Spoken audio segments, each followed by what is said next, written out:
You're listening to the Lowdown Show, The Next.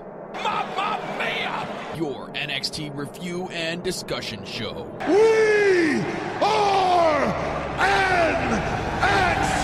NXT! Right here on the No Holds Barred Network.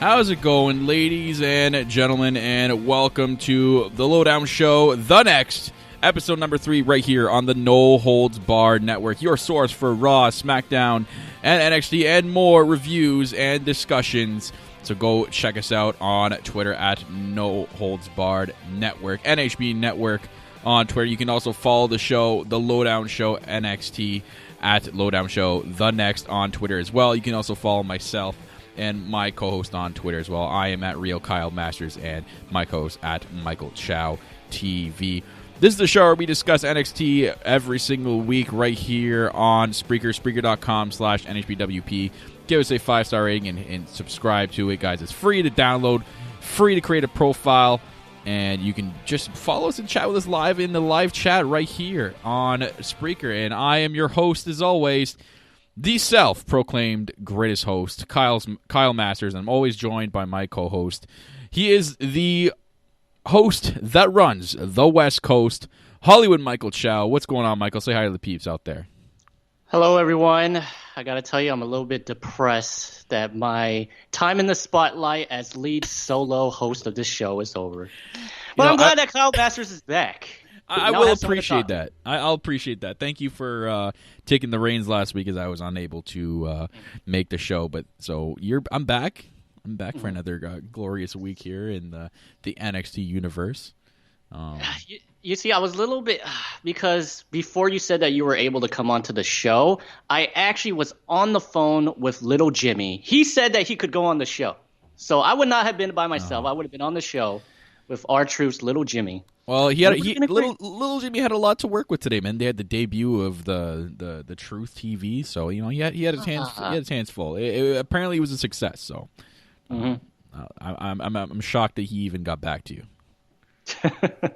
Well, I'm pretty sure he's doing his 7-second dance off, so Jimmy will be taken care of.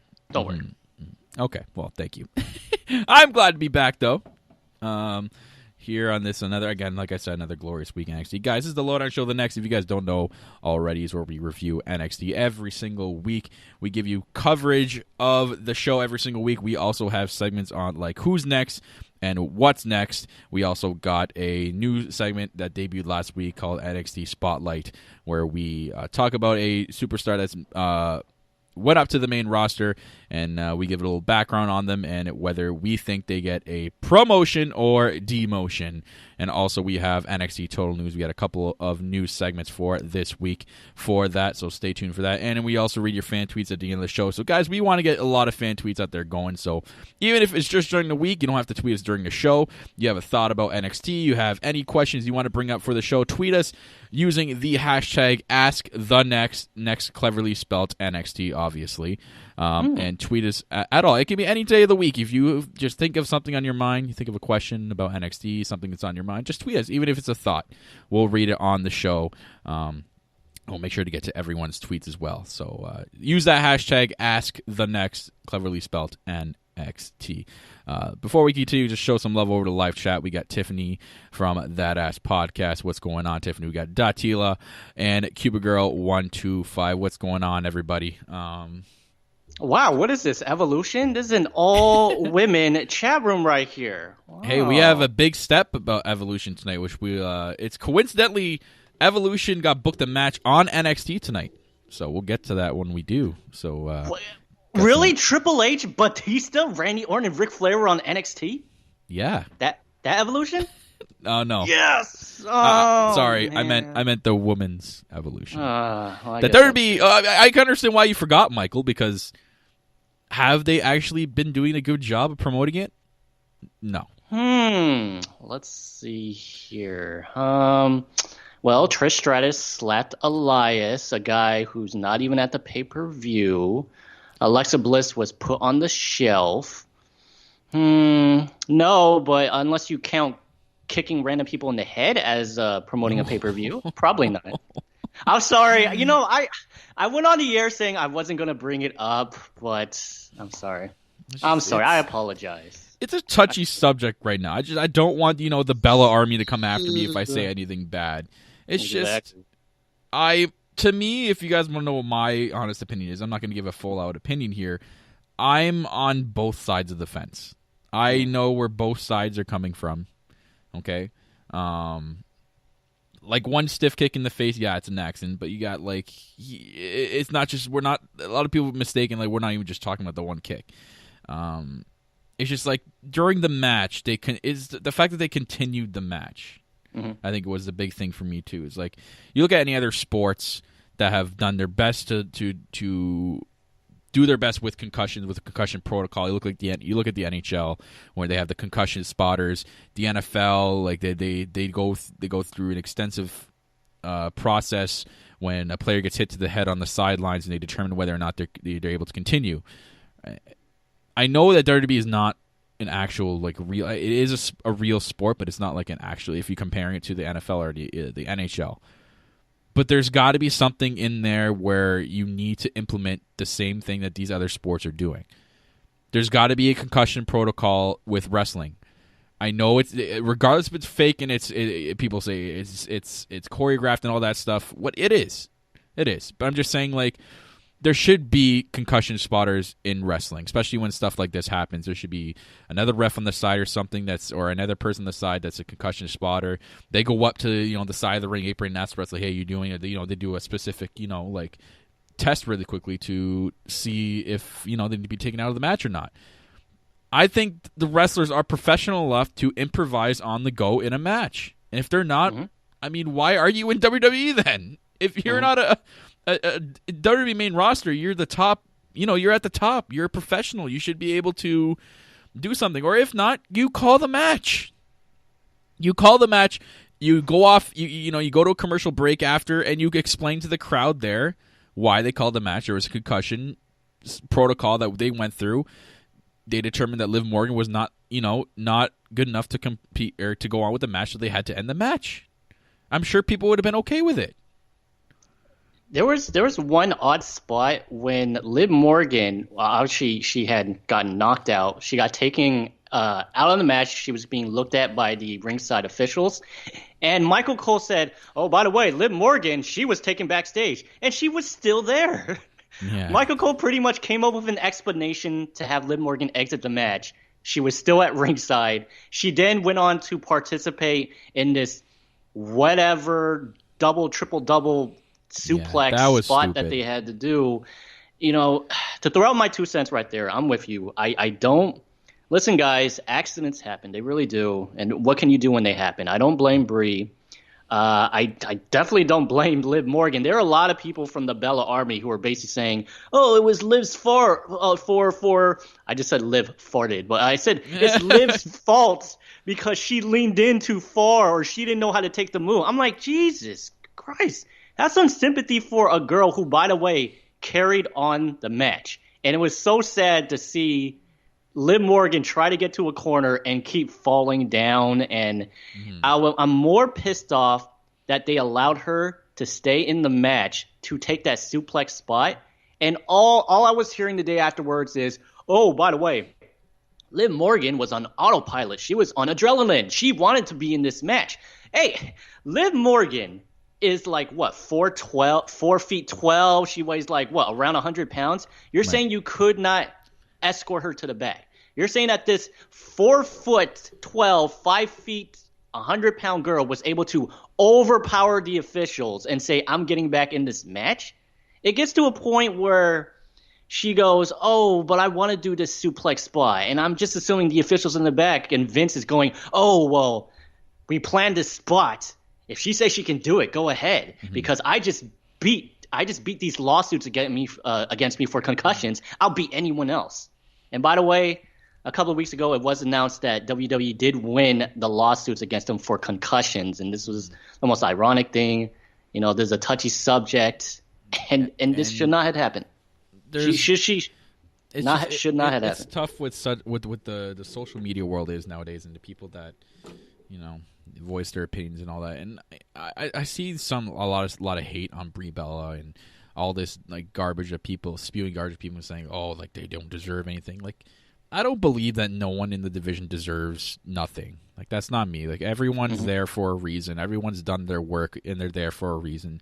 You look at the Bellas, regardless of what you think of them, they've been in the business for like over 12 years. Like, they've earned the spot to be on TV every week, regardless of how we think, how they're being booked and how they're being pushed. They deserve to be there. If people are going out there and saying that they don't deserve to be on TV, you need to kind of relax a little bit.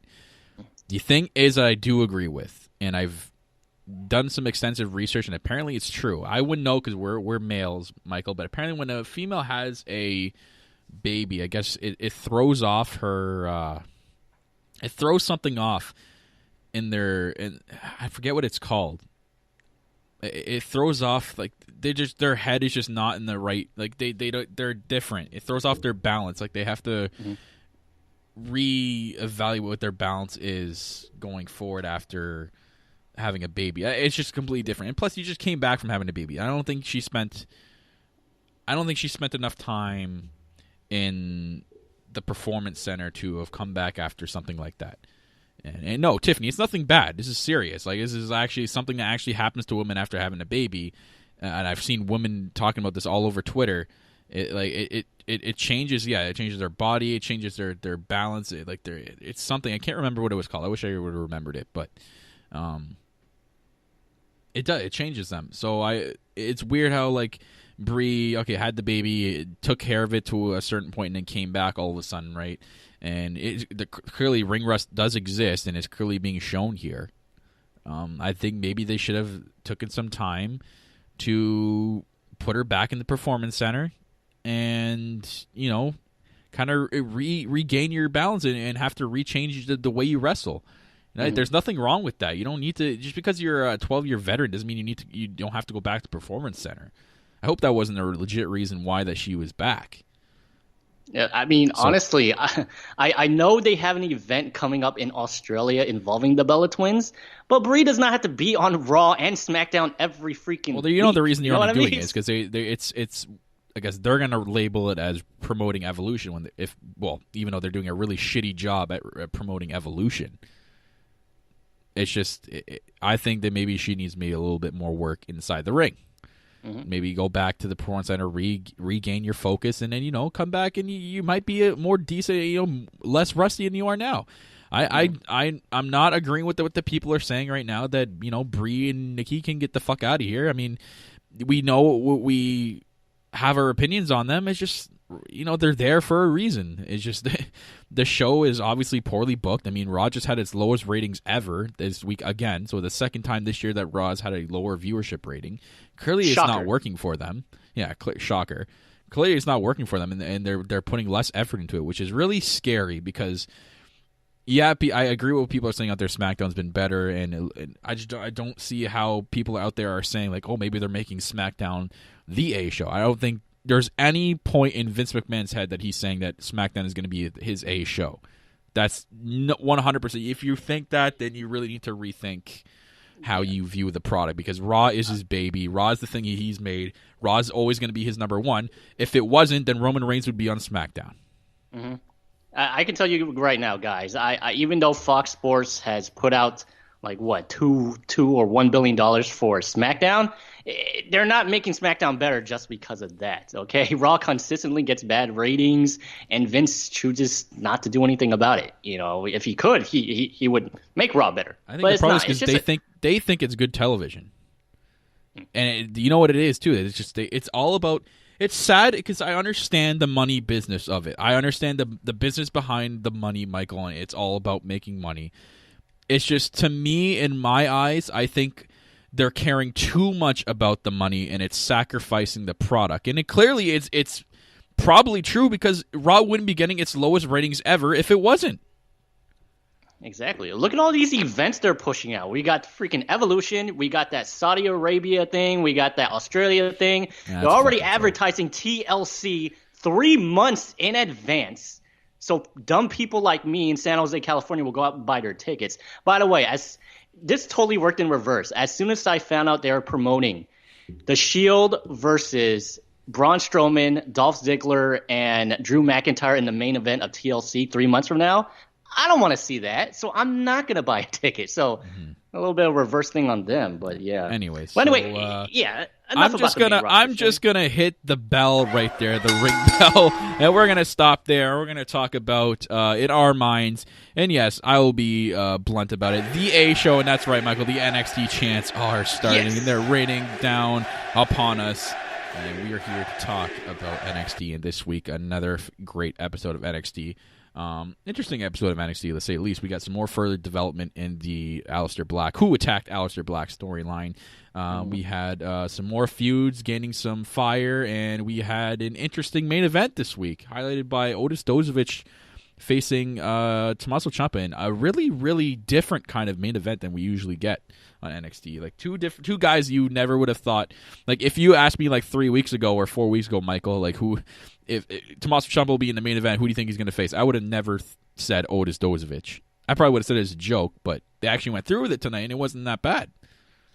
Maybe perhaps next week we can get Tommaso Ciampa versus Raul Mendoza, maybe? Come on. Yeah, let's get some new faces. Let's get that would be funny.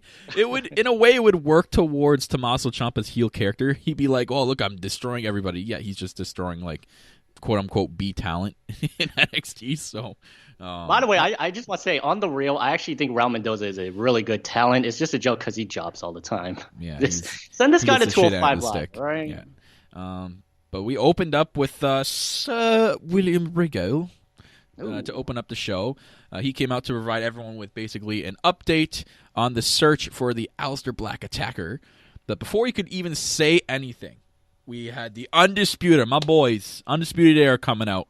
Adam Cole told him to stop pretending to be Sherlock Holmes and to actually do his job as an NXT general manager. Roderick Strong got on the mic and says he wants to know what he is going to do about the War Raiders involving themselves in the Undisputed Era's business, calling them cosplay Viking people. Very good. Yeah. So this was interesting. I love the opening because of what we got with the Undisputed Era going up to William Regal, demanding of what's going on with the War Raiders, and then also with the Aleister Black attacker. Basically, William Regal rebuttaling everything they're saying, basically saying like, "Oh, it's funny how you guys are always around when the chaos is happening, and are always around sticking your nose in the business that you shouldn't be." Adam Cole basically knows where William Regal was trying to go with it, basically telling him to stop, and even getting into his face. And this is what I loved about William Regal in this segment, of him not backing down to the Undisputed Era, especially with 3 guys out there and you know, just one of him. This was any other GM, they'd be shitting their bricks or backing up into a corner. William Regal just stood still and did not goddamn move, and had the biggest smirk on his face and calling out Undisputed Era on everything they've done, getting involved in matches. He even called out Adam Cole for saying like, "Oh, now you want a title rematch? You're obligated to rematch after you've weakened Ricochet for like the last 3 weeks. Now all of a sudden you want his rematch?" Like he knows the games that they're playing, because William Regal was that type of guy back when he was in wrestling, so he knows what they're doing, right? I remember, yeah, power of the punch. I remember. He's one of the greatest heels of all time. He knows how they're working the game. So that's what I loved about this opening segment with both of them, man. Like, this was such a good way to open the show to make things interesting, and we get the blockbuster announcements out of this. Like, oh. My God, if we thought Ricochet and Ricochet and Pete Dunne, like, that was a sick match last week. If we thought that was any good, 3 weeks from now, we're getting Adam Cole versus Ricochet versus Pete Dunne in a triple threat match for the North American Championship. Shut up and take my goddamn money. Are you serious? Like, my God. That's like a WrestleMania type match right there. That's like a WWE 2K fantasy booking match right there. How insane is that, Michael? Well, I gotta say, not too impressed. No Roman Reigns. No Triple H. No Undertaker. And no ring down on you. Boo. No Cade and Shawn Michaels at ringside, and no supposed Stone Cold Steve Austin as special guest. No. This match is going down the gutter. I don't think so. Oh, what a joke. What a joke that is, man. Anyways, like, not only that, that's 3 weeks from now. Or sorry, that's I think that's 2 weeks, he said. Was it 2 weeks? One of these matches was the 2, and the other one was the 3, so I forget which one. I don't forget which one. But then he also announced the Undisputed Era will defend their titles against the War Raiders. Whoa! So we're also getting an Undisputed Era versus War Raiders match. So we all know where this is all leading up to. Right, of course. We know what's going in the distance here. Pete Dunne is still being involved, so it's a matter of time before Mustache Mountain makes their presence known. I think maybe they'll probably make their presence known in either that triple threat match or maybe even the tag team match. But we all know this is going towards what we all think is going to happen at NXT TakeOver War Games. But man, huge announcements off the bat here. Huge. So this is great. Loved it. I love the fact that after the announcement, Roderick Strong, if you saw it, he went, "No!" Funny. He literally screamed out like a child. I love the Undisputed Era. Don't go up to the main roster, guys. Never. They're so Never. good. Please They're don't. so good, man. Man, I think they have more of a hype and more of a love for them from the NXT fans. I think more than when the Shield were back in NXT or even the Wyatts. So they're too hot right now, man. It's too sweet. Too sweet. Whoop, This whoop. is seriously like my favorite team right now in the whole WWE. Like, this is when they first began. We all thought, oh, it's kind of like a little mixture of Evolution, the stable, not that all women's pay per view, but a little mixture of Evolution, and all the mannerisms and all that. But dude, this is seriously turning into something bigger. And the main roster's just gonna jack it up. So guys, don't go to the main roster. Stay right here.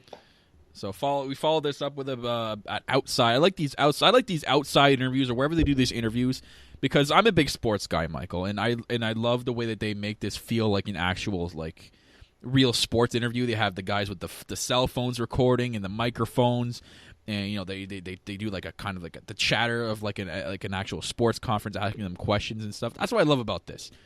It's not like the other. Like the main show where it's kind of like a staged backstage time, like, please welcome to the microphone, so-and-so. And then they just start asking questions, and they get the generic rebuttal back. These are, like, up real close and personal. They catch the people off guard. They jump at them with questions and look for, and seek for answers. This is what I liked about NXT when the way they do their backstage and outside interviews. That's one thing I want to point out. I'm a huge nut for that, and I'm a fanboy for that, so I love the way that they do this. So they was catching up with Johnny Gargano outside, and they telling him that it was announced that he's going to face off against Tony Nese. So Tony Nese is making an NXT appearance next week, and he's going to face off against Johnny Gargano. And people laugh at that, but you think Tony Nese, as a great of a wrestler he is, he's facing Gargano next week. That's a fucking A match right there. Like, that's going to be a sick match. Hey, both of these guys were in the Cruiserweight Classic. Tony Nese, for a guy that size, he's actually really good. The premier athlete.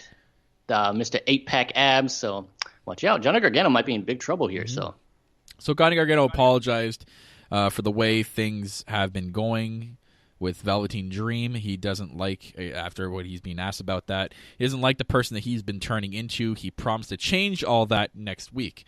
So we'll see there, Mr. Wrestling. But the best part was what came after that. So the camera turns, and it's still recording. Well, it points to ground. And the reporters are kind of talking to each other, going, "Oh, you got that? Yeah, it was good stuff." And then all of a sudden, the camera points up, and it shows Gargano's with Candice, and they're walking towards their car. But then Lacey Evans starts walking up, And Boy. And she just starts playing mind games with Candice LeRae here, calling her a bad wife for trying to put distance between herself and her husband's career. She even tried to like flirt with Johnny a bit here, and Candice kind of shoved her off. And like Johnny Gargano was like holding her back, saying, "No, she ain't worth it, man. She ain't worth your time." And Lacey Evans just walks away like, "That's right." This was awesome. That was great. I thought that was awesome.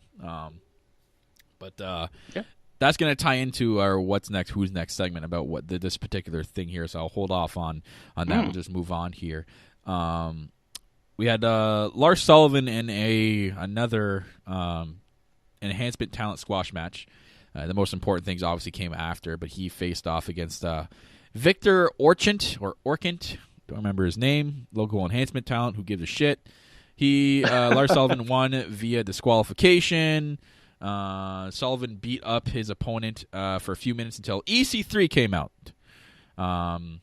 which is weird. So wouldn't that mean that Victor wins? Well, right? no. No, because since because he attacked Lars Sullivan. He attacked Lars Lars, Sullivan so technically wins. Lars sure. wins. So that's weird. Okay, that could be important, so we'll have to remember that. So EC3 came through the crowd and attacked the monster. That was big here. So EC3, thought he was on the shelf. I thought he was going to be done for a bit with his concussion. And this is weird because this was filmed a couple weeks ago, so I guess he's okay. I didn't see anything happen here. I'm pretty sure Liv Morgan's doctors cleared him too. You know, Vince. Stop. Forget about the concussion. Send EC3 out. I don't care.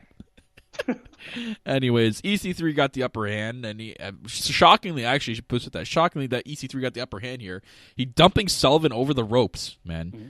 Like Lars Sullivan has not been dominated like that yet. Like as bad as that. Usually he gets almost the last word in every single time. Like I'm gonna say 90% of the time he gets the last word in, but Lars Sullivan got no last word in here. It was all EC3. He even tried to get back onto the ring apron, and EC3 just freaking knocked him down again. So, yeah, dude, EC3, man, he's a pretty big guy. I'm like, compared to Lars Sullivan, I'm like, geez, EC3. It just shows you how jacked he really is, right? Mm-hmm. So, that's interesting. So, EC3 and Lars Sullivan, a little mini storyline here because I think they're facing off. They said next week or in 2 weeks they're going to be facing off against each other already. So, I don't think this is going to be a main feud heading into TakeOver War Games. I think this is just an in-between feud until they, it kind of builds towards what their next feud's going to be. So just a mini feud in between, something for both of them, right? You don't want both of them just idling on the main or on the roster right now. So it's just something for them to do. I think it's a good program. EC3 obviously getting the babyface reaction here, and I'm thinking they're switching him to babyface unless they're keeping him as a tweener. I'm not too sure what you make out of this, Michael. Yeah, well, it's been kind of weird, like, because he's been doing backstage things. Like, you remember that one time? I don't know. He was like, he ran into some fan, and the fan's like, "Hey, EC3, I like your glasses." And he's like, "Oh, thanks, bud. I like your shirt." I was like, "What is this?" I was like, because there was no hint of him turning babyface. You know what I mean? Nothing really happened to him that would turn him a babyface. It just kind of just happened. That's what I mean. They kind of just like they put like a step into it because obviously Lars is the heel here because everyone's hating and he's just a monster and doesn't give a fuck about everybody. And then EC3 is the one that come out and stand up to him, right? That's kind of like what a babyface does. But also they mentioned it on commentary. This is payback for what Lars did to EC3, attacking him backstage. Mm-hmm. So, that's what I mean. I think it's in between. I think he might be still a tweener. So we'll have to see what happens with that. See where it goes. Cupid girl in the chat. Tony Nese, eat your heart out. Can you imagine an ab off between EC3 and Tony Nese? Oh my god! Please don't. This is like giving me flashbacks. This give me flashbacks for any of you ruthless aggression era, fanatics. Oh, I already know where you're going with this. You remember this one time when Triple H was feuding with Scott Steiner? Oh my gosh, they had like a freaking ab or flex off. It was one of the worst things. The only thing I laughed at was every time Scott Steiner outbeat him in something, Triple H's reaction was like, "What the fuck? What the fuck?" He was just so like, "What the hell?" It was like the reaction of what I don't know if you've seen what Kurt Angle posted today, the video from them in the Attitude Era, him and Triple H, and it was a spot where Triple H was like, Kurt Angle was trying to catapult Triple H into the turnbuckle, but Triple H like pushed him back into the turnbuckle, and then when Kurt Angle fell back down, his head landed in Triple H's crotch, and he stood up going, what the fuck, what the hell are you doing? And Kurt Angle's like, no, that's not me, I wasn't trying to do that. I remember that was a good match, because I remember, for anyone who really remembers that match, it's like Triple H was kind of insinuating that Kurt Angle was gay, and then like there was one point in the match where he tagged Kurt Angle in kind of like a feminine way. It was great. It was great, man. The Attitude Era is so good, so good, man. That's why the network's only good in some parts. That where you can go back there and watch the good old days, man. Yeah. Anyways, we moved on here. We had the Mighty versus the Street Profits. They highlighted. I heard the commentator saying it that these guys have been feuding for so long now. This was good. Okay, so I've been nagging on the Mighty since they turned heel, Michael, and I finally give them props for what they did this week, especially in their entrance. So they updated their black jackets. We got some logos on it finally, but they were wearing the steel chain and carrying the cup that they stole from the Street Profits. I can applaud that because that right there is carrying storyline. It's not doing something and making us forget about something. You know what I mean? That the fact that they brought both those things out there to humiliate the Street Profits, saying like, we got your solo cup and we got your steel chains you guys brag about all the time. So, and then the Street Profits came out like all serious. Jesus, man, they looked intense, not fooling around this week. And this was a good match. This was a good match. Even Montez Ford looked really good in this match. Guy's so freaking athletic, man. It's insane. But man, the Mighty find a way. They find a way. Or TM61, because I know you like to call him that, Michael. I'm sorry. I call him TM62. So there was a spot earlier in the match, and this is what played into the ending here. This is what I love about NXT. They do these things, which I know the main roster does it too, but I love the way NXT does it. I don't know. That's just me being NXT Mark. Anyways, a spot where they put Montez Ford's leg in between the post and the steel steps, and they crushed it. Then there was a spot where Montez Ford jumped over, I think it was Shane Thorne, but he did a spot where he made his leg look like it buckled, and they took advantage of that. And I think it was Shane Thorne and what was the other guy? I always forget his name. What's the other guy's name? Shane Thorne. Why am I forgetting it right now? I'm literally having a brain fart. I will look it up. Nick Miller. Nick Miller. So Angelo Dawkins saw that he was getting rolled up by his legs, and he knew about how bad his leg was, and he knew he probably wouldn't be able to kick out. And he tried to go in to break it up, but Nick Miller was holding on to Angelo Dawkins from the outside in the bottom of the ring apron at the same time, preventing him from coming in to break up, and they stole the win. But my God, the Mighty pulling off a victory here, and this is also going to play into my what's next, who's next thing, Michael. So this is going to be interesting when we talk about that. But man, good match. I'll give him that. We had Kairi Sane versus Vanessa Bourne. Sure. Good luck, Bourne. Good luck. That's all I got to say about that. This was basically what I thought was going to happen. Kairi Sane getting momentum, beating her up, hitting the elbow drop. 1, 2, 3. Kairi Sane, NXT Women's Champion, beating Vanessa Bourne. I don't know what to say about Vanessa Bourne, man. I think she's just a placeholder right now, or not a placeholder, just a person there to put over people. I mean, which is good. You always need talent like that. I don't see a future with her, so we'll see what happens. Best thing is what came out after. Shayna Baszler coming out after here, and the best thing here, Michael, is Kairi Sane and how she does not look scared of Shayna Baszler at all. She looks at Shayna Baszler like she's beneath her.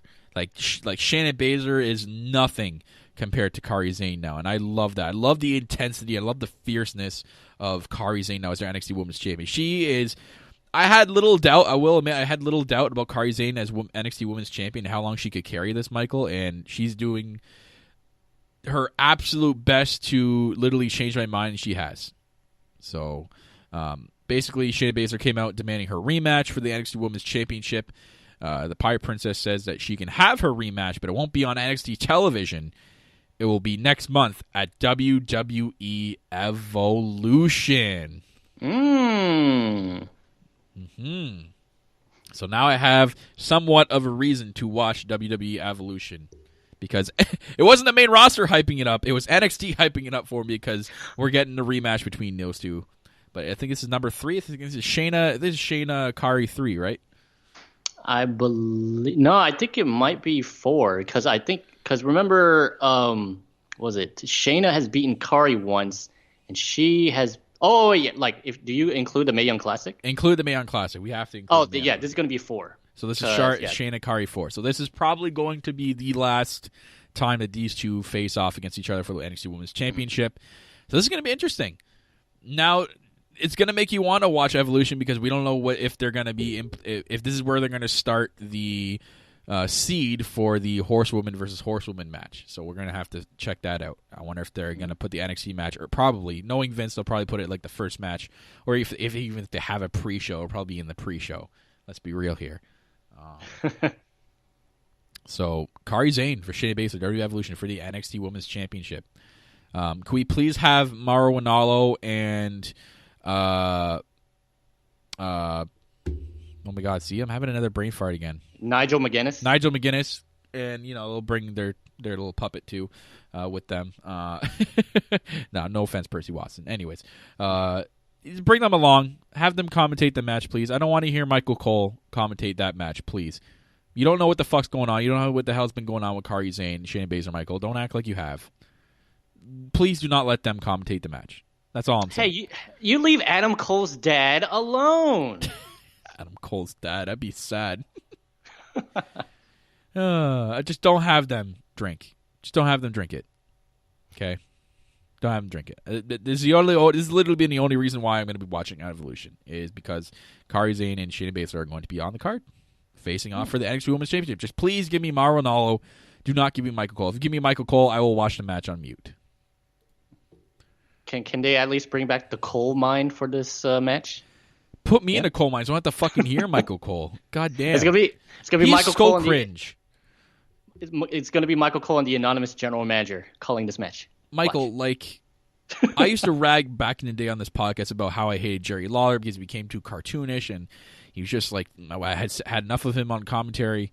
I'm having enough of Michael Cole. I'm sick and tired of Michael. He's so force-fed, robotic shit. I can't take Michael. He doesn't talk about the match. He's not he's a storyteller. He's not a commentator. Mm.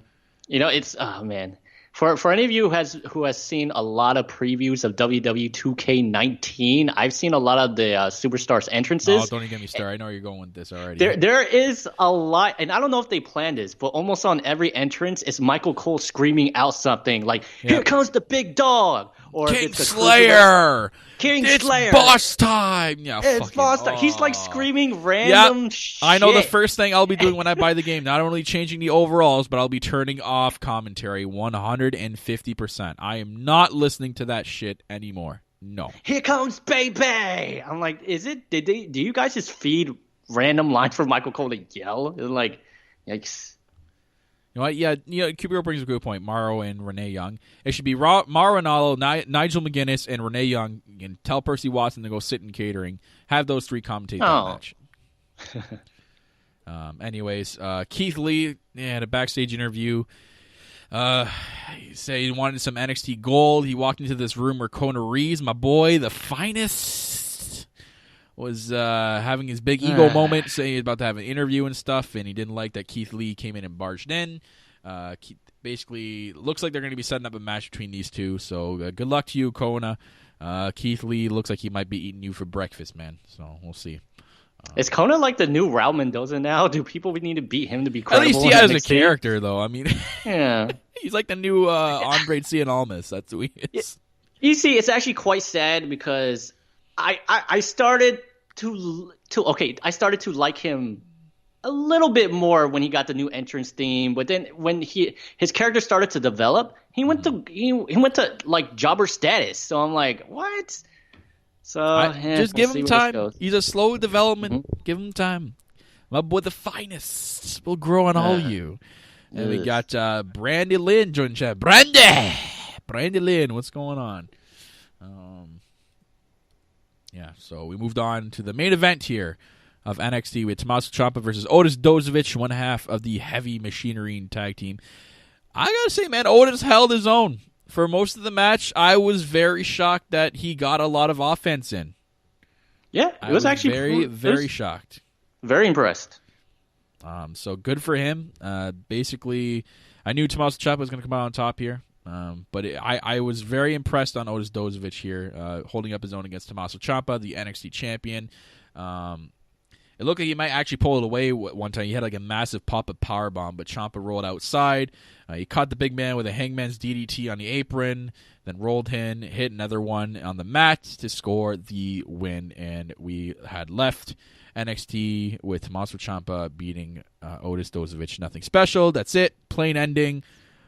No cliffhanger this week. No nothing. So it is what it is. We got what we got.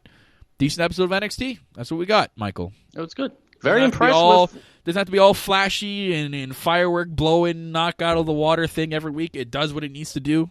That's what we enjoy about NXT. It doesn't have to always be great. It can be normal like this, a normal episode of NXT. And it still leaves you wondering about next week, and it kind of leaves you hanging. I guess there was sort of a cliffhanger with the big blockbuster announcements at the beginning. So I thought it was a good episode. We got a long ways before NXT TakeOver War Games, so there's really no need to rush anything, really. So, yeah. Anyways, so now we got the review out of the way. What do you want to do first? Do you want to do Spotlight, or do you want to do Who's Next, or What's Next, Who's Next? We should probably save NXT Spotlight for last, because honestly, guys, I'm looking at my notes. These are 3 pages of notes on the Superstar. I don't think we have any tweets, so I think we can do the Who's Next, What's Next. And guess what? Guess what, Michael? Guess what? Oh, what? Sorry, I put it in the spot there. We have a theme song. Ooh, we have a theme song. So without further ado, guys, it's pretty generic, so it's nothing special. Is it in celebration of WWE's new intro for Now, Then, Forever? No, you mean the one they copped off Marvel? You mean right? I saw everyone doing those comparisons. I do like it better though than the other ones, but yeah. It's still I see what people are talking about how they copped. I'm like, can't really. It's hard to judge, right? Anyways, it's time for that segment of the show, guys. Who's next? What's next?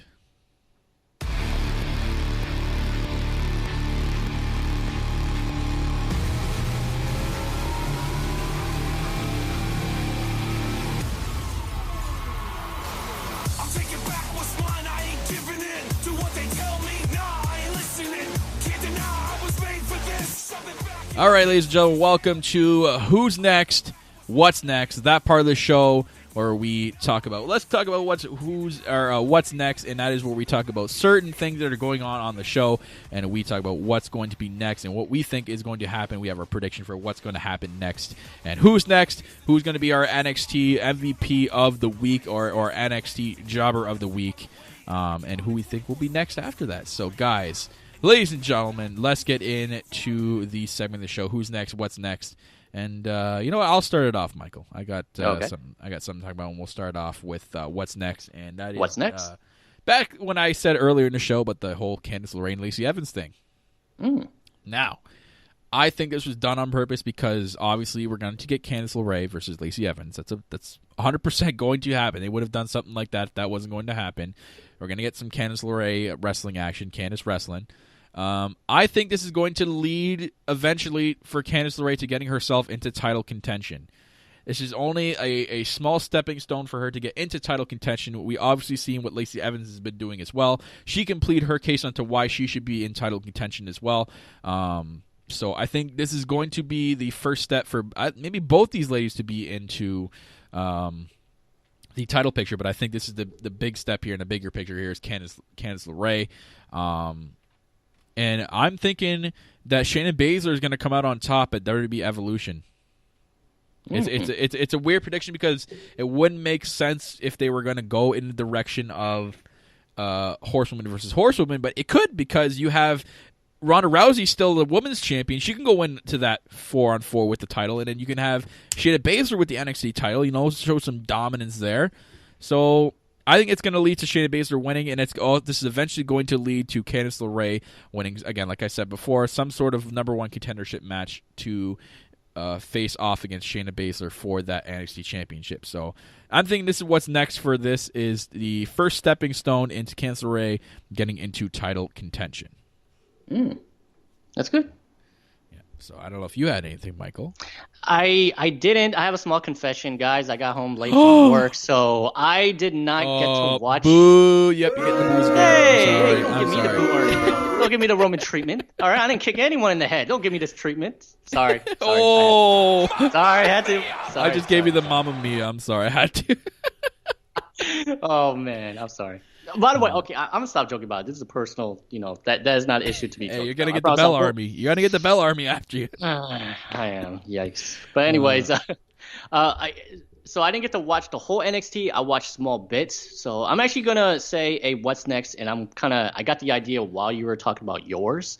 Mm-hmm. So to elaborate on what Kyle just said, I think it would be also cool if Shayna Baszler won the NXT Championship at Evolution. Now, if you guys can imagine this, close your eyes, imagine this. We have Ronda Rousey as the WWE Raw's Women's Champion. You have Shayna Baszler, who just beat Kairi Sane for the NXT Championship. And then you have these two in the back. We have Ronda Rousey holding a title. We got Shayna Baszler holding a title. And then they run into, guess who?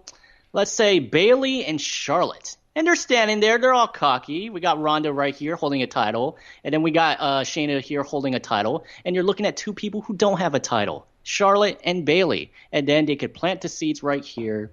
These two girls, Ronda Rousey, Shayna Baszler, planting the seeds against Charlotte and Bayley. And then they'll get the other people involved. But yeah, that's my what's next segment. Okay. Have kind of put the seeds. I like it though. I like it. Yeah, I could see them totally doing that. Actually, that should be pretty cool. I hope. I wonder if they're going to implement the rumored NXT women's titles into this Horsewoman versus Horsewoman, if they actually do exist. Oh yeah. So, anyways, my next one is, like I said before earlier in the show, it has to do with the Mighty and the Street Profits. I think it's going to involve both those two. I think this is going to eventually lead into a number one contendership match between the Mighty versus the Street Profits. I don't think this is the end of I think it's ultimately going to lead with the Street Profits coming out on top and going over. And it's going to lead to a number one contenders match. I just don't know, Michael. I try to think of what the outcome could be and what I would predict.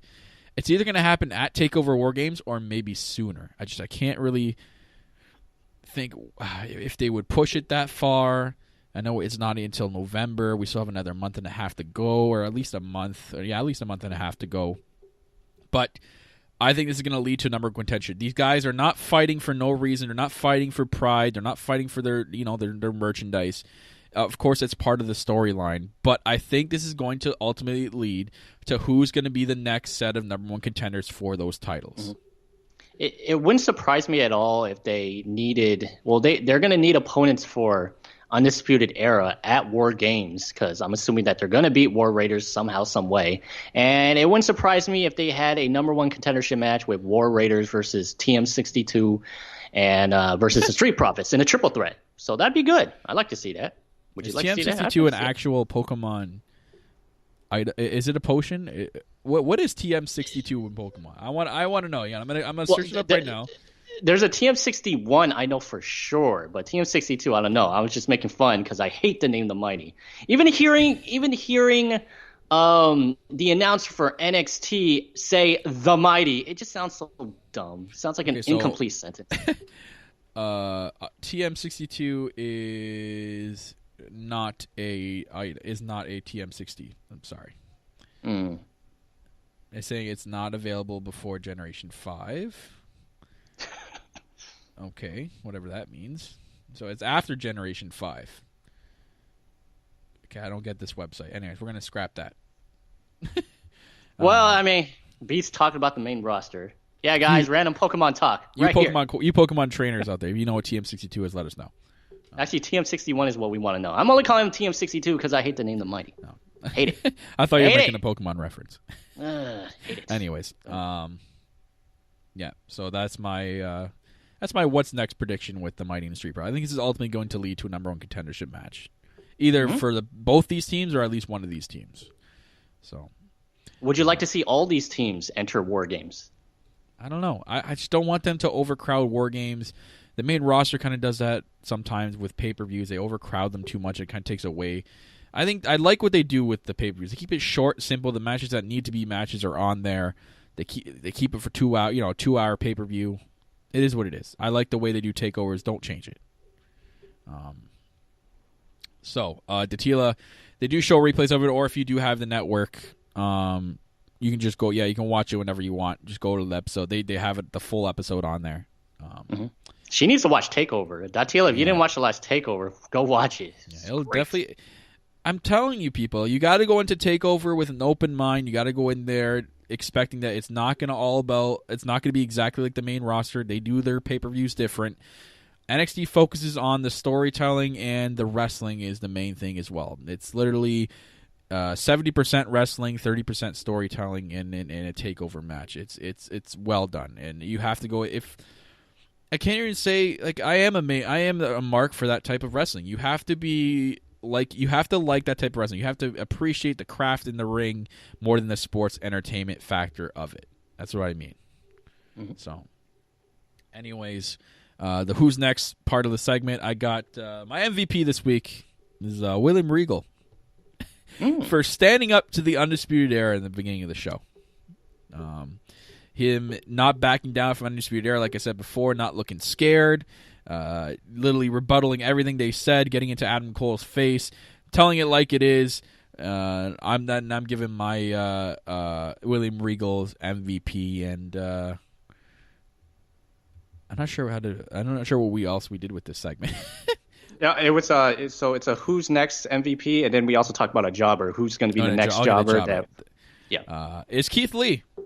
I'm shocked to say this because I had a lot of hype for him, but they just haven't really been doing anything for him. I know it's tough because there's so many programs going on on TV right now. I know they finally put him on TV this week. They had that little thing with Kona Reeves. That's a step. But, I mean, nothing. He was literally the less standout for this week on NXT. So my Who's Next jobber goes to Keith Lee this week. Not Kona Reeves, because he is too. He's the finest. He's too fine to be put in the jobber status. Get out of here. Anyway, for me, the NXT Who's Next, the MVP, I'm going to give it to Otis Dojovic this week. He did really well. He carried that main event very well. Yeah, see, I was going to pick him, but I kept it for you. Yeah. He reminds me of a guy that they could probably promote like, oh my gosh, who's that guy who's Insanity, that big guy? Oh, Killian Dane. Yeah, Killian Dane. So if they had to, they could possibly maybe do a Festival of Friendship, have Otis turn against Tucker Knight, and then this guy could be like a big, huge monster type figure. So, yeah, I see a big figure. I know we can't take Otis very seriously, but I see a big future for steak and wax, Tucky. So anyway, my Who's Next as far as who's going to be the next jobber. I don't like talking negative about anyone, but this week I got to give it to Vanessa Bourne. I'm sorry. I don't remember the last time she won a match. Her wrestling in-ring ability is subpar.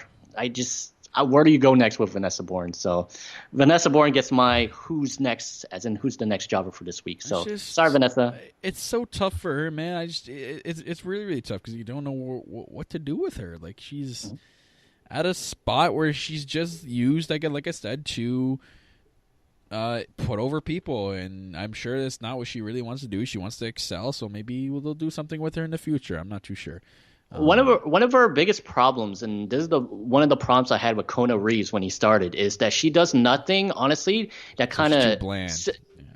Yes, exactly. So she does nothing that separates her from anyone else. I mean, they promoted her that she was trained by Gangrel and Rikishi, so use something. Like, I don't even know what her gimmick is. They say that she's a former cheerleader. I'm like, what? I don't understand. At least with Lacey Evans, she has that former Marine gimmick. We have the pirate gimmick with Kairi Sane. You have the MMA thing with Shayna Baszler, Nikki Cross. She's crazy. But when you get to Vanessa Bourne, someone like her and someone like Aaliyah, it's like, what is it? What is it that you do? Like, she needs to find a character that makes her separate. What does he do? To quote your governor. Jesus. He's still governor of California, right? No, he's not. Oh, he's not. My bad. Shows how Canadian I am. This just shows how Canadian I am right there. Man, I saw a video clip because on Twitter I've subscribed to all these old school WWE 90s Twitter accounts, and I saw a clip all the way back in time of Arnold Schwarzenegger slapping the shit out of Triple H and beating the shit out of him. I've seen Good that. times. That's my boy 90s WWF Twitter account. I love that one. Yep, 90s WWE. Love it. Go guys, go give him a follow. There's a cheap plug. Anyways, before we get into the last segment, we'll save it the best for last, and as the NXT Spotlight, we're going to get into some total news. So hit that headline music.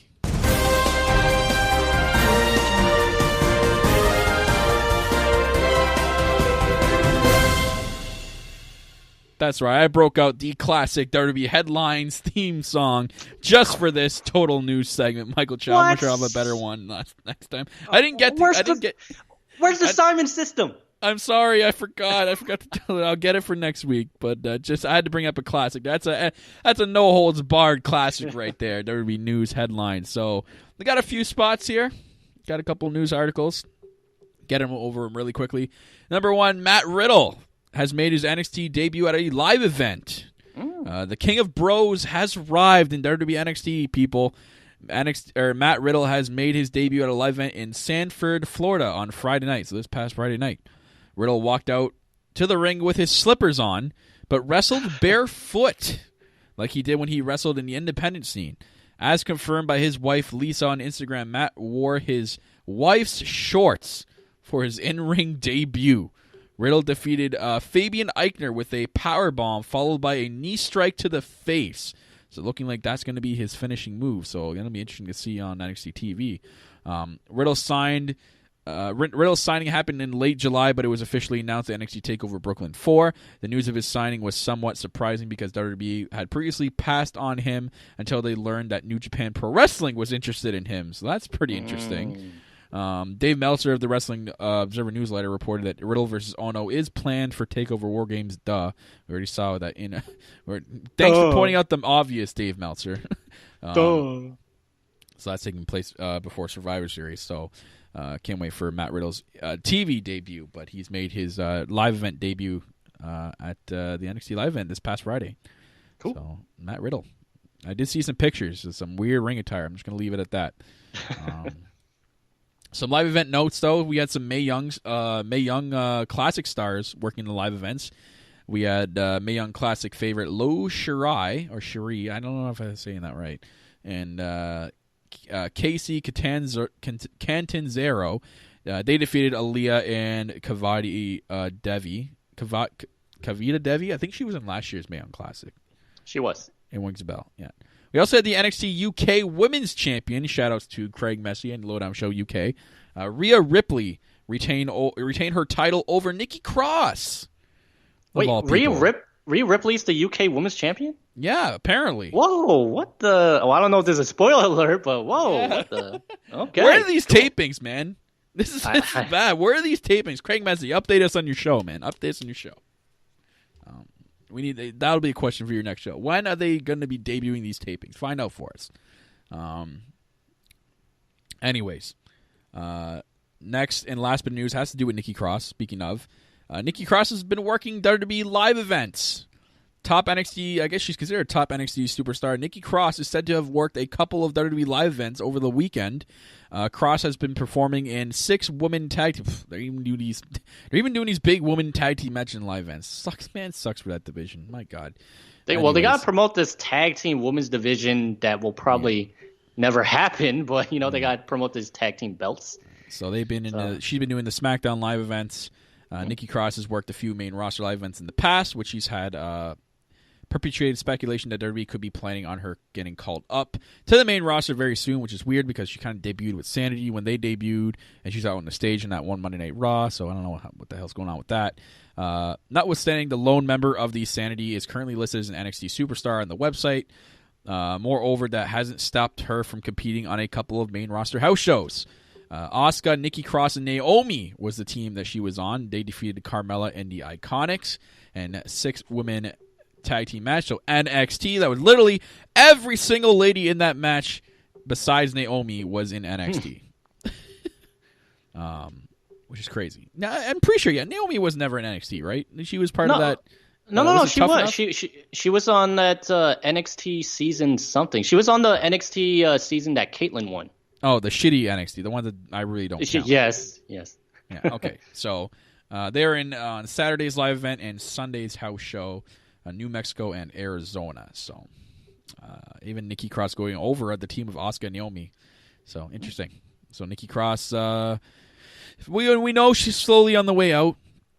It's a matter of time before she shows up on SmackDown, or I really hope she doesn't go over to Raw. I really hope she stays on SmackDown. Just by the way SmackDown's been looking, I hope she stays on SmackDown. So we'll see what happens. Just reunite her with Sanity. I don't see what the problem is. Or Nikki Cross and Becky Lynch storyline could be pretty good. I can see that. Yeah, that'd be pretty good. But that is it for Total News. That is it. Nice. Now ring the bell. Ding, ding, ding. That's it for Total News. Anyways, Michael, you know what it's time for? They're saving the best for last. And this next segment will be headed by Michael Chow. So he will take the reins of the segment. I will give my input when necessary. So, right. Yes. Ladies and gentlemen, it is time for the NXT Spotlight. And is there someone who, we'll let you do that intro when we get into it, but we'll do the theme song first. So this week's NXT Spotlight is none other than former NXT superstar and member of the Wyatt family, Luke Harper.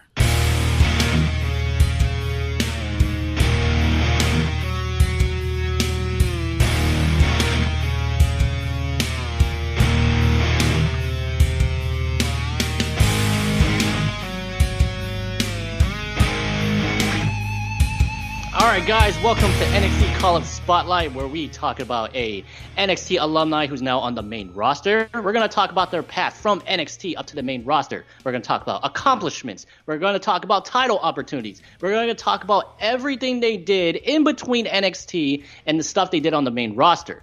And then, in between, me and Kyle, we are actually going to debate and give the status or whether or not Luke Harper or the superstar of choice gets the status of promotion, as they are doing a lot better since going up to the main roster, or if they are one of those unfortunate NXT call-ups who did not do so well and should have stayed in NXT and get the status of demotion. Now, I want to say that last week was excellent, even though it was a solo podcast. Thank you for everyone who tuned in. It was my boy Perfect 10, Ty Dillinger. I missed it. I know. We're going to talk about it because I said I wanted your opinion about it. We're going to talk about Ty Dillinger real fast. Big shout out to Cuba Girl 125 who gave the suggestion last week. This week was another fan request, which was submitted by our very own Craig Messy. He does the Lowdown Show, the UK version. So thank you, Craig Messy, for submitting this in. By the end of the show, unless anyone has another fan request, the next week's episode will be by random. So anyone in the live chat, or if you're just listening for the first time, go ahead and add us on Twitter at No Holds Barred Network. Oh, Lowdown Show. Or that. Either, both. Both. Add some both. Either way. Just find us, please. Find us. But anyway, feel free to tweet us or direct DM us and put in your fan requests on who you want this spotlight to be on next week. So, and I want everyone in the live chat to participate as well. So by the end of this, and guys, it's going to be a long segment because Luke Harper, oh man, he's had a long path here. I want your guys' opinion. So everyone, KeepItGirl125, Datila, Tiffany, Brandy, if you're still in the chat, I want you to give your opinions on whether or not Luke Harper deserves a promotion or demotion. So without further ado, real fast, Kyle. So last week we did Ty Dillinger. Mm-hmm. I gave him the status of promotion based on the fact. Yes. So I don't know if you listened to last week's episode, but based on the fact that Ty Dillinger, the main roster, he did not accomplish a lot in NXT, but then again, he didn't accomplish a lot in the main roster. So it was based on the fact that the main roster, I assume you're making more money. You get a lot more exposure to the world because a lot of people watch Raw and SmackDown and the pay-per-views. So I want your opinion. What do you give Ty Dillinger? Do you give him a promotion or you give him a demotion? I'm going to have to disagree with you, Michael. I'm going to have to give him the demotion because of the sole fact that I think he was called up too early. Because I know I do agree that he really wasn't doing much in NXT, but before he was even called up, he was doing a lot. He was having great feuds with the great feud with Bobby Roode. That whole feud with that was actually pretty good. I think he could have been lined up if he had stayed a little bit longer. I think with the new additions that they got to NXT after that there could have been a lot more programs in NXT for him to do, and I think they could have. The 10 chants were so good at NXT. He was so over, and look what happened as soon as he got called up, man. Like the 10 chants went away. He was misused. He was put in Baron Corbin matches every other week. It wasn't a good thing for him. To me, it was not the right time to call up a Ty Dillinger. And I know that as of right now, he's doing, he's getting his work in with the main on SmackDown, and they're kind of using him, but I think he's really just being a placeholder right now, and he's just there to just be there when they need him. He's not really doing a lot with merchandise. Obviously, if he was promoting the shit out of his T-shirt every single day, obviously he's not doing good with sales of his T-shirt. So, I think he's not. Like I said, he got called up too early. I think he could do a lot more in NXT right now than SmackDown Live right now. So I'm giving the emotion. Yeah, it was and I respect everyone's opinion. I respect yours, but yeah, I agree. In a way, I agree with you. It was a very bad time because in NXT, on the time before Ty Dillinger got called up, for the males, there was only two choices: tag team champ or NXT champ. There was no in between. You know what I mean? If they had the North American Championship, if they had the UK Championship, I can honestly see Ty Dillinger being one of the two. But then again, I could also see him as NXT champion. All these guys, Tommaso Ciampa, Aleister Black, Andrade Cien Almas, these small guys, they're getting these title opportunities. And Ty Dillinger, yeah, he's so much more.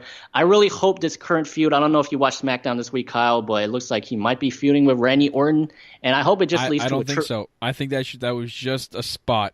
I literally don't think. I don't think this is good. I'm telling you, I don't have any faith in the main roster and what they do. I don't think this is a credible thing right now. We'll have to see. I'll wait and see. I'll give it credit where it's due. I'll wait. SmackDown's been good, so I'm hoping, I'm praying to God that something happens here.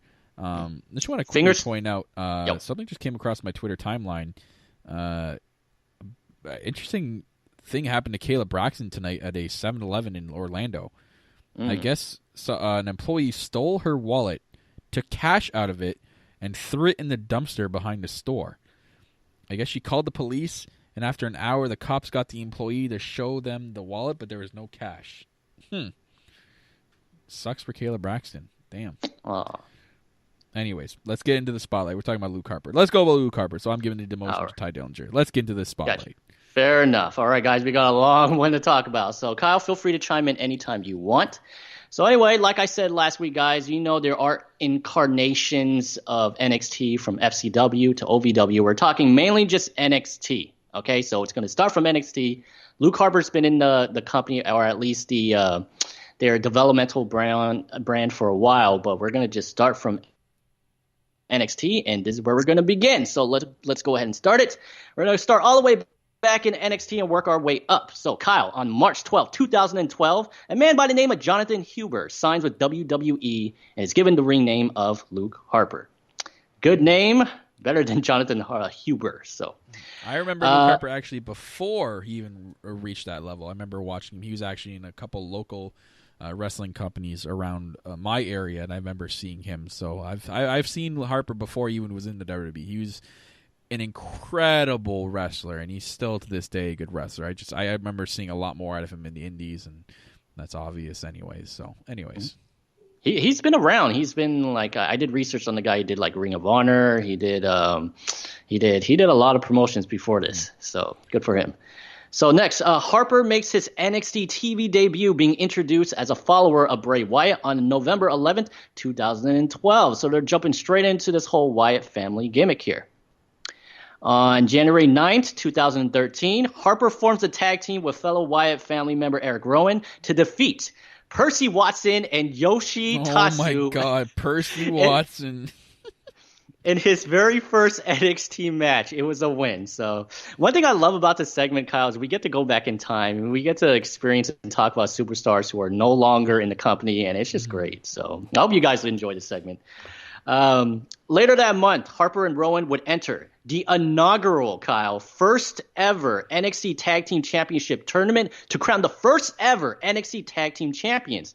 They would make it all the way, but sadly, they would be defeated in the finals by the British Ambition, Adrian Neville, and Oliver Gray. Oh my God, I remember that. Wow.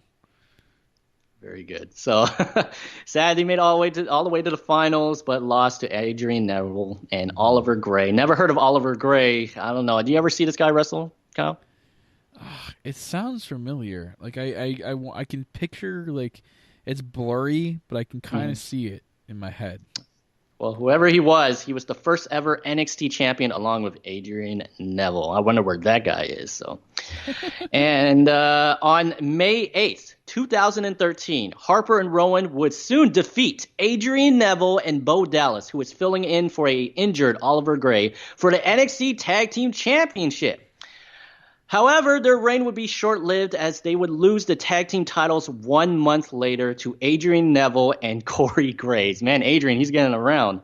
On June 20th. And this would be their last, or at least Luke Harper's last appearance on NXT. So let's see here. Fun fact, though. I want to point out the way Luke Harper was dressing at that time with his crappy white shirt and beat up blue jeans was exactly how he used to wrestle back in Dragon Gate and all those independent scenes. I saw the pictures. And he, I remember there was actually one match he faced off against, if anyone knows the name, John Moxley, a.k.a. Dean Ambrose. Oh, goodness. An event that was headlined by Daniel Bryanson and Bobby Fish. Wow. Yeah, Daniel Bryanson. Bryan Danielson. Hey, that's the name he's going to have to use if he ever leaves the WWE. Yeah. So interesting. Very cool, fun fact there. Very nice. Very nice. Did not know that. So very good. So I'm looking at when he made his debut. So Luke Harper made his debut, or at least his very first TV taping on NXT, November 11, 2012. And his last match was on June 20th. So Luke Harper was not in NXT for that long, guys. He was basically March and June, more like probably a year he spent in NXT. So now we're going to move on to the main roster. So for those of you who don't watch NXT, these should be some good memories for you because we're heading the main roster. Kyle, are you ready to get into the main roster with Luke Harper? Let's do it. Here we go. On the main roster, Luke Harper on May 27th, vintage promos of the Wyatt family would air promoting their upcoming debut on Monday Night Raw. July 8th, 2013, so about a couple of weeks after that, Harper made his main roster debut as part of the Wyatt family, along with Eric Rowan and Bray Wyatt, assaulting none other than Kane. Ooh. Oh, it's gotta be Kane. Kane. Ooh. Harper would win his first main roster debut match, along with Eric Rowan in a tag team match, with a win over none other than everyone's favorite team, Tons of Funk, Brodus Clay, and Lord Tensai. Oh, God. July 26th on SmackDown. Harper and Rowan would go on to a big tag team winning streak until their very first loss on October 11th, losing to. Now, who do you think Eric Rowan and Luke Harper would get their very first loss to, Kyle? Who do you think back then was good enough to beat these guys? And no, it's not the Shield, if you could believe it or not. They're actually going to come later. But who do you think was good enough to beat these guys' streak? Who's good enough? I'm drawing a blank. So, on October 11th, Harper and Rowan would suffer their very first loss to none other than Cody Rhodes and Goldust. Oh, man. Good times. Good times. Now known as just Cody. Now it's just Cody, or Cody R. Cody R. All right, so at the start of 2014, the Wyatt family would enter a feud with The Shield. Ironically, Kyle just brought this up. That would end with a win at the 2014 Elimination Chamber. I remember this feud and its match. This was a great match. Do you remember this match, Kyle? Against The Shield? Yeah, that was the... This was almost match of the year. This was close. This almost won match of the year that year. And if you guys could believe it or not, this match was won because Bray Wyatt would get a win, a clean victory over none other than Roman Reigns, the one being pinned. If you could believe it or not, I can't. But there you go. I loved this feud so much because at the time the Wyatt family were considered a heel and the Shield were kind of considered a heel. So I love those heel matches. You know what I mean? So I thought that was just so.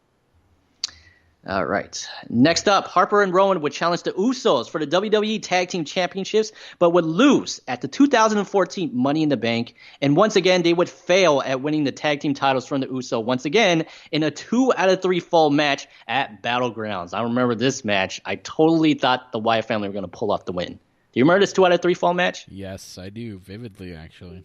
Yeah, it's one of the greatest matches. Mm-hmm. All right. On September 2014, the Wyatt family had disbanded. Luke Harper would enter a solo career. I remember this was so weird. They just randomly say Bray Wyatt had let loose Luke Harper and Eric Rowan on their own. I thought it was just so weird that they just randomly disbanded off camera. Do you remember that? Yeah, that was weird. Yeah. Oh my god. It's happened out of nowhere. No draft, nothing split them up. Just randomly, they just said, "Oh, Bray Wyatt had let them loose on their own, like they were dogs or something." Yeah, I always thought that was weird. So yeah, later that year in November, Harper, after taking a couple of months off, Harper would re-debut attacking the Intercontinental Champion Dolph Ziggler in an effort to join Team Authority at Survivor Series against Team Cena for Power of Monday Night Raw. Ooh, Kyle, I know you remember this. Mm-hmm. Oh. Oh, man.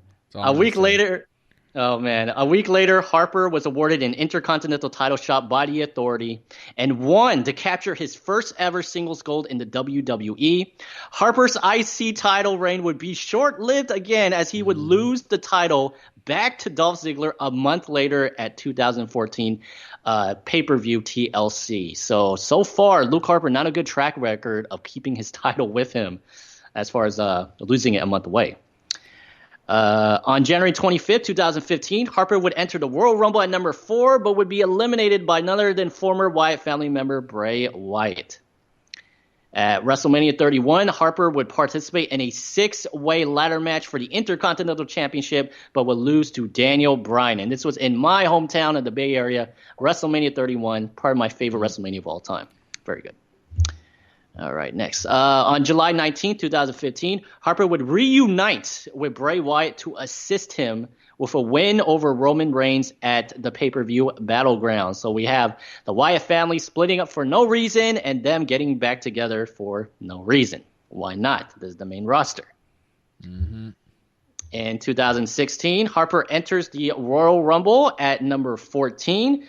But would be eliminated by Brock Lesnar. And for anyone who remembers that match, it was the Royal Rumble where Brock Lesnar came in, eliminated everyone, and then basically the Wyatt family, even though they were already eliminated, all came back, all teamed up and ganged up on Brock Lesnar and threw him over.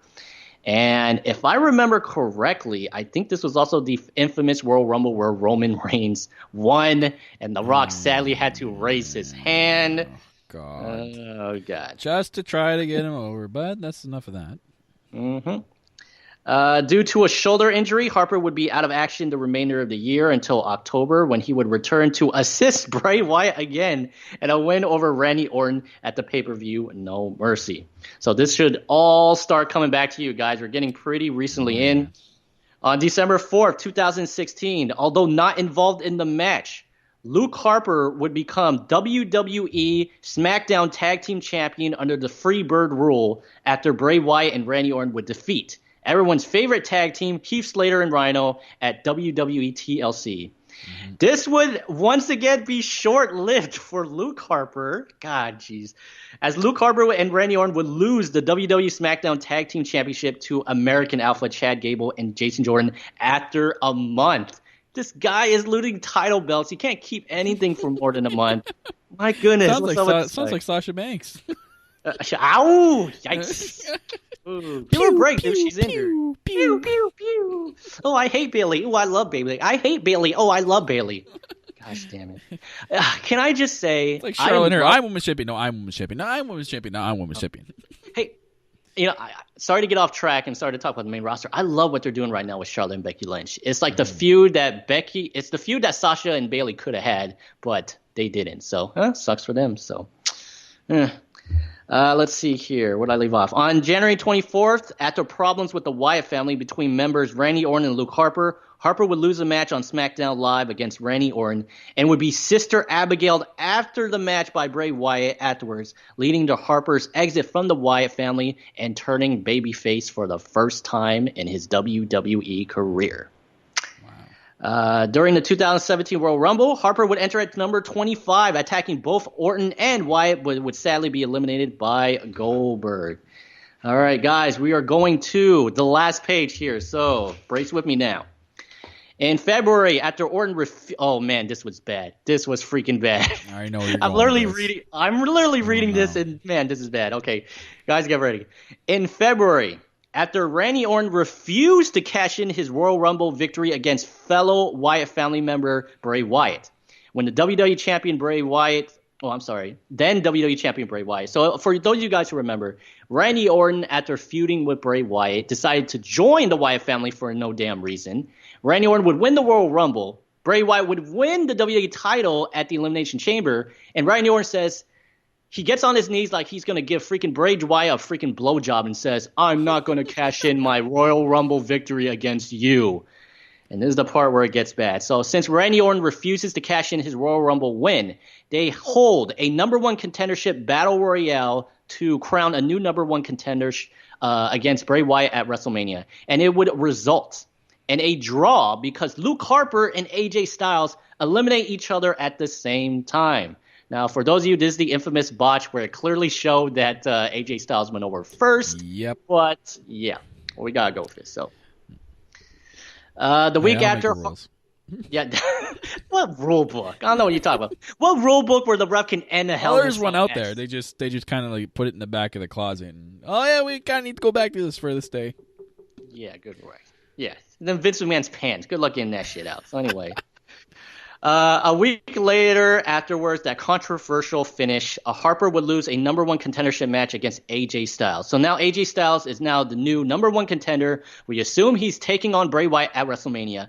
But out of nowhere, Randy Orton now says, hey, you know how I say I didn't want to cash in my money, my Royal Rumble win? Well, now I changed my freaking mind. So now Randy Orton is put in a number one contendership match against AJ Styles, which he would win, and we would go on to one of the most crappiest matches at WrestleMania. We don't need to talk about that. So this was a real shame. I remember this because I thought really Luke Harper, there were a lot of rumors saying that it's going to be an all Wyatt family fatal four-way WWE Championship match at WrestleMania, which I think they should have had. And Luke Harper was he's a good worker. He's really getting into his own. And even a triple threat match would have been good to put Luke Harper in this. But the ending result was just horrible. Yikes. Harper would then enter the Andre the Giant Battle Royale WrestleMania 33, but would be eliminated by none other than the real deal, Titus O'Neil. Worldwide. On May 21st, Harper would enter a feud with returning Eric Rowan, which ended with a win at the pay-per-view Backlash, which I remember it was not a good feud, pretty much confusing.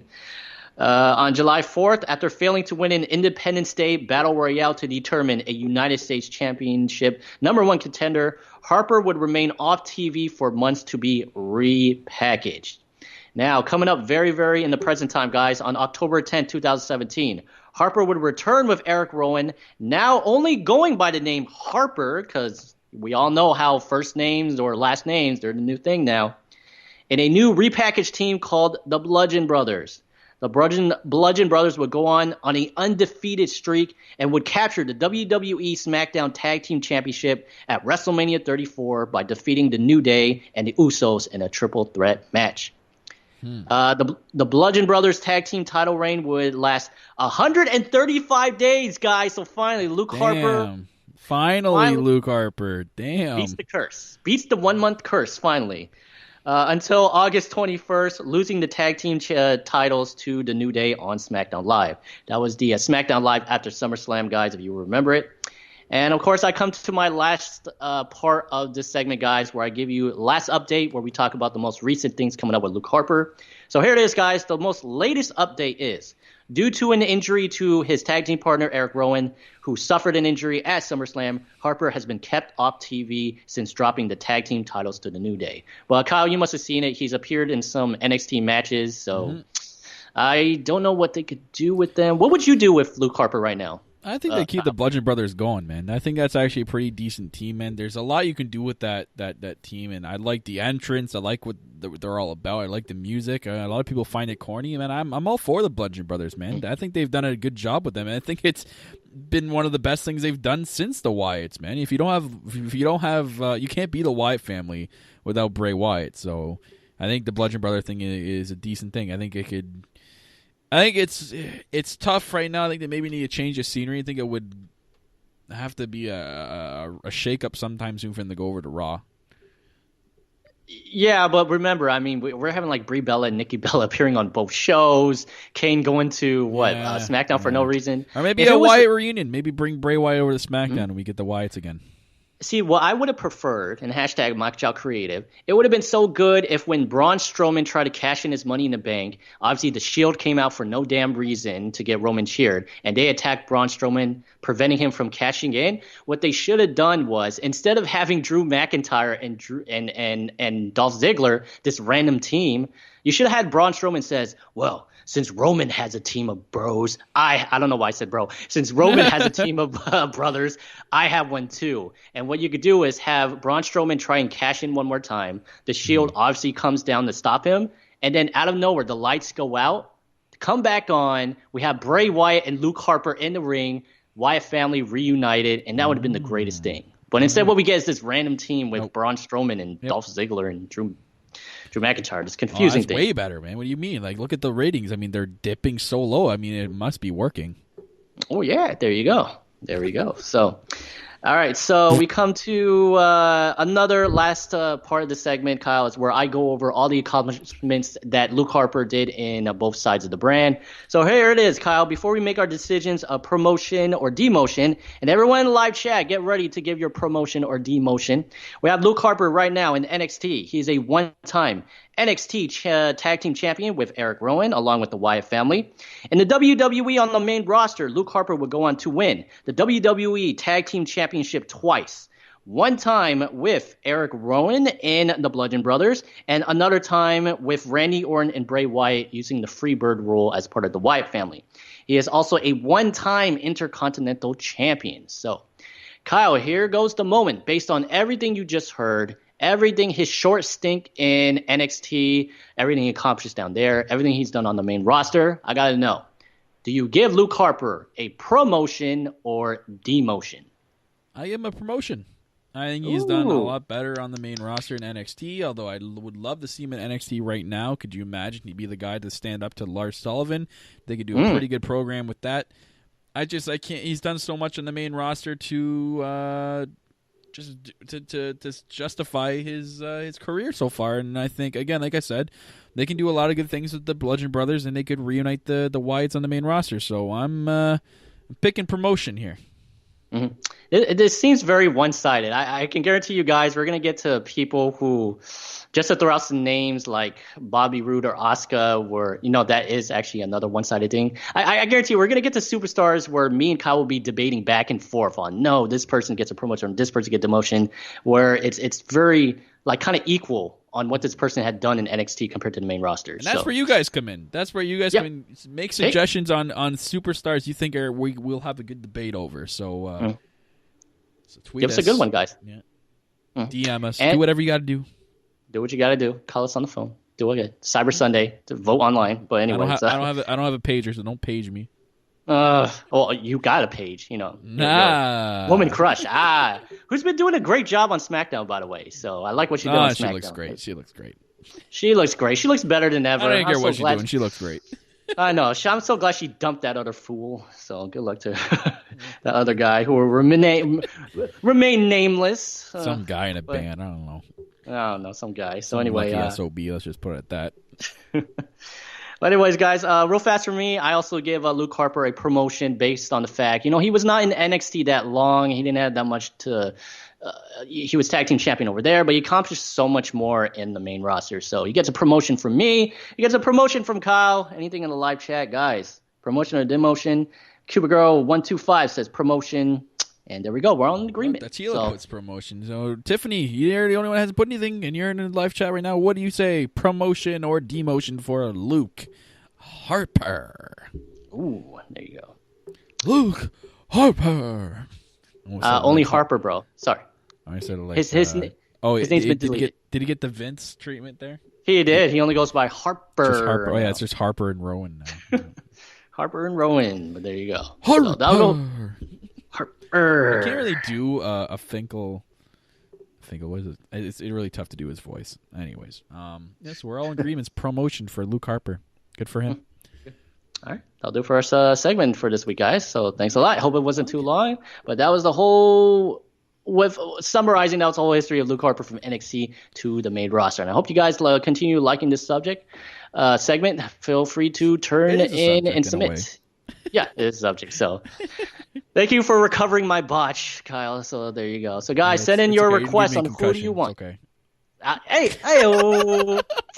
Hey-oh. Oh, I'm sorry. Why do we do this? We're probably going to get jabbed at by the other goons over there on the other show. I know. Okay. Why do we do this? By the whole Bella Army, by the whole Riot Squad, this and that. So, yikes. But I like this segment. I like what we're bringing to the table here in a way. Good. But yeah, I can't wait for the future of this segment. I can't wait. I'm looking forward to it. Hey, wait until we get to the infamous segment reviewing in Roman Reigns, seeing if he. I wonder if this guy became a big success. That's going to be a really touchy episode.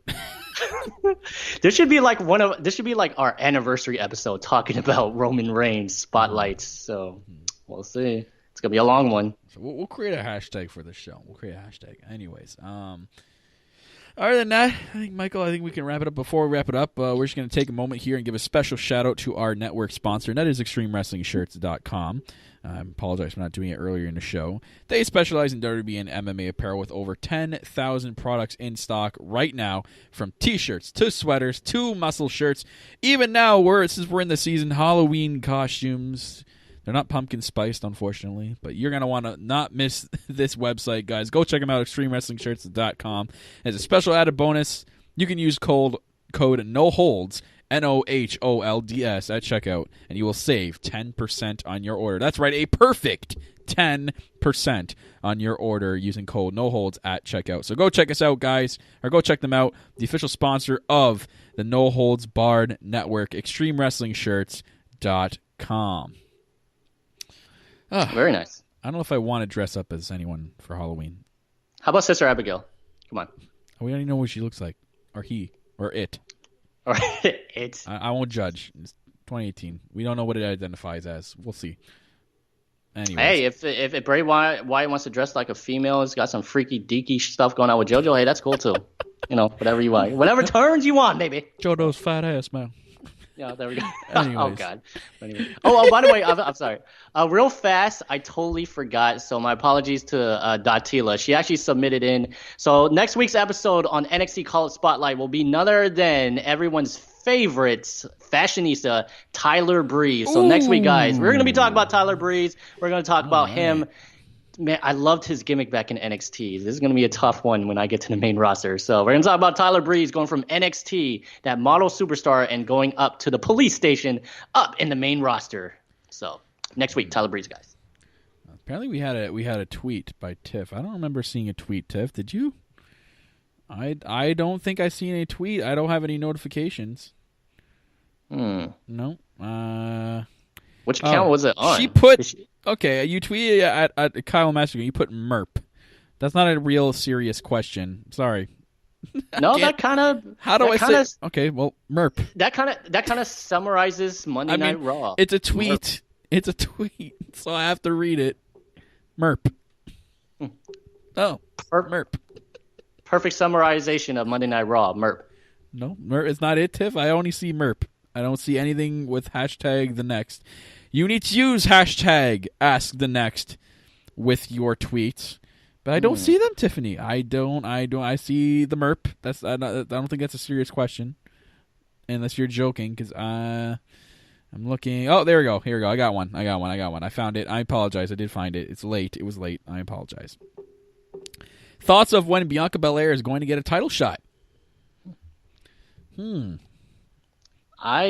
I could go first, I think it's going to be after, and I don't think Cuba Girl's going to like this. I think it's going to be after she defeats Nikki Cross, because then she has a little bit of momentum saying, hey, I defeated Nikki Cross. I deserve the title match. She's still plugging her whole I'm undefeated, so I think that'd be pretty good. I think it's going to tie into what I said. It's going to include Lacey Evans and Candice LeRae, and we're going to get some sort of fatal 4-way number one contenders match. Everyone is going to have a plea on why they should be number one contender.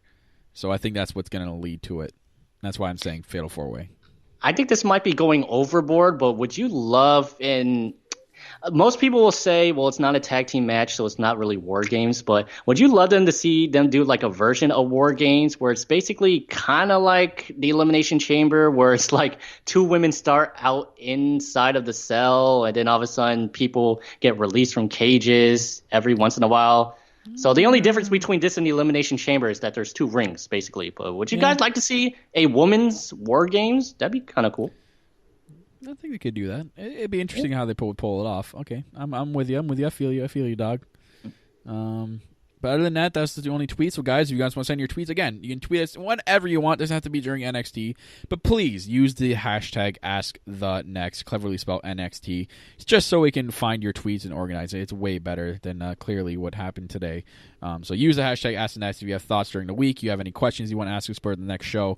Tweet at us using hashtag AskTheNext on Twitter.